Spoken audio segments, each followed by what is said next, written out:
Among the herd of companies taking part in the transition to zero-emission vehicles, Workhorse rides the benefits of being American and geared towards commercial vehicles.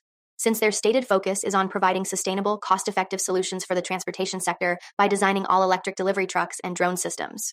The company is an original equipment manufacturer, OEM, under the Workhorse brand, with production facilities in Indiana and Ohio. Their EVs reportedly offer benefits such as lower costs, improved profitability, increased deliveries per day, reduced emissions, and enhanced safety. Manufacturing concentrates on Class 4, 5, and 6 commercial delivery vehicles under the Workhorse brand, such as the W56 truck chassis platform, designed for last-mile delivery and high-payload work truck applications.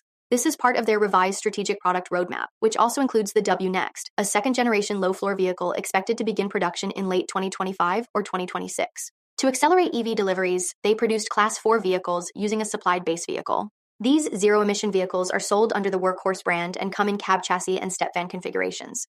The company sells their vehicles through a certified dealer program that provides trained maintenance and repair services for the electric components of the vehicles. Progress Manufacturing Company, PMC, is an example of a Workhorse dealer, helping to expand the availability of electric commercial vehicles to specialized fleets.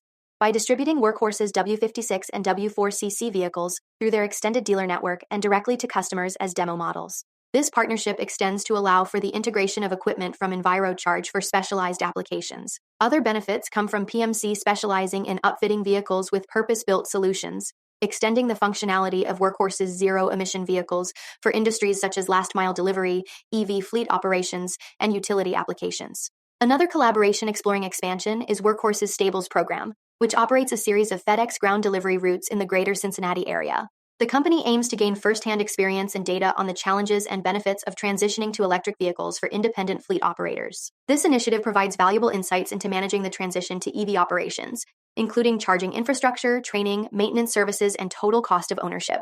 Beyond road vehicles, there's also been an effort to develop drones as a service data product, offering unmanned aerial systems, UAS, services such as monitoring via drone and data procurement using LiDAR technology. Drones as a service has been successfully demonstrated to local, state, and federal government agencies, including the U.S. Department of Agriculture's National Resource Conservation Service.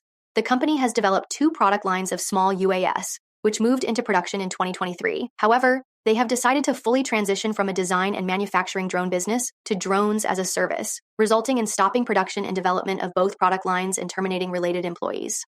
As for operating geographies, Workhorse's headquarters and research and development facilities are located in the greater Cincinnati area in Ohio. Electric delivery trucks are manufactured and tested at a manufacturing facility in Union City, Indiana, while engineering and technical design centers operate in Wixom, Michigan, and Mason, Ohio for drones as a service. The company focuses on building brand awareness through marketing efforts that include industry events, publications, social media channels, and a revamped website. Sales channels consist of certified dealer networks and direct fleet sales targeting large fleet systems across the country. The technology focus is on developing complete vehicle solutions for manufacturing and supporting vehicle use and maintenance via in-house research and development activities at various facilities. Commercial vehicles focus on developing and integrating EV powertrains, commercial chassis, and truck bodies into OEM vehicles at their Union City facility. The company also works on maintaining a remote data telematics system that tracks vehicle performance, providing operational and service data for customers and partners.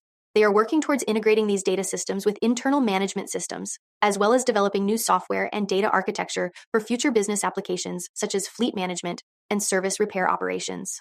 Workhorse explains their position in the commercial EV market, specifically in the last-mile delivery segment, involves competing with both traditional OEMs expanding into the commercial EV space and new entrants solely focused on this market. The North American last-mile delivery market is the largest globally and expected to double over the next decade, yet electrification in this segment remains low. Workhorse aims to provide Class 4 to 6 electric trucks that offer lower total cost of ownership benefits, relying on their ability to deliver high-quality, reliable, and cost-competitive vehicles. They say they've already provided value to some of North America's largest and most efficient last-mile delivery companies. Workhorse continues to develop relationships with suppliers for key parts, components, and raw materials from global sources for their product manufacturing, including batteries, electronics, and vehicle chassis. They aim to leverage supplier relationships and vehicle programs to achieve pricing efficiencies through economies of scale and minimize production risks related to supply chain by using multiple supply sources where possible.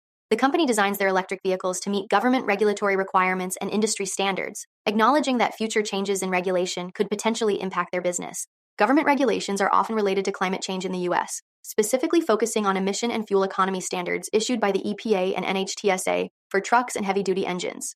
These standards apply to various types of vehicles, including vocational vehicles like delivery and transit buses. Manufacturers of alternatively fueled vehicles, such as Workhorse, can benefit from incentive programs established under these rules.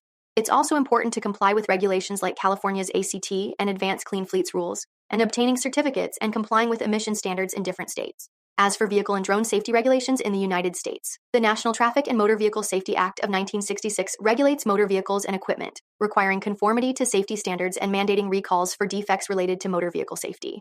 The FAA regulates aerial vehicles, enforcing operating rules and certification requirements for safety and reliability. However, current regulatory constraints, such as limitations on beyond visual line of sight operations and drone flights over populated areas, hinder the broader adoption of drone technology in logistics and package delivery services. The Secretary of Transportation has authority to determine if certain unmanned aircraft systems can safely operate in national airspace based on a risk approach, improving safety for UAS operators. Aside from being aware of these regulations for the EV and drone industries, there are concerns about Workhorse due to substantial net losses in the past few years, stemming from factors like slower market demand, recurring losses from operations, accumulated deficit, and working capital needs. They've mentioned that if they're unable to meet these capital needs, significant modifications or termination of operations and planned business activities may be necessary. In addition, the company acknowledges they might require additional financing for operations and strategic initiatives, but cannot guarantee its availability on favorable terms. Likewise, the company has been in non-compliance with NASDAQ's continued listing requirements, putting their common stock at risk of delisting. If they fail to satisfy these requirements, it could negatively impact the liquidity and market price of their stock. Then Workhorse also notes government subsidies and incentives like the California Hybrid and Zero Emission Truck and Bus Voucher Incentive Project, HVIP, is crucial for customer purchases and growth. However, a lack or reduction in such support could negatively affect the alternative fuel vehicle industry's competitiveness and in turn harm the company's business prospects. For more on Workhorse and other companies, follow Ascencore. Thanks for watching and have a nice day.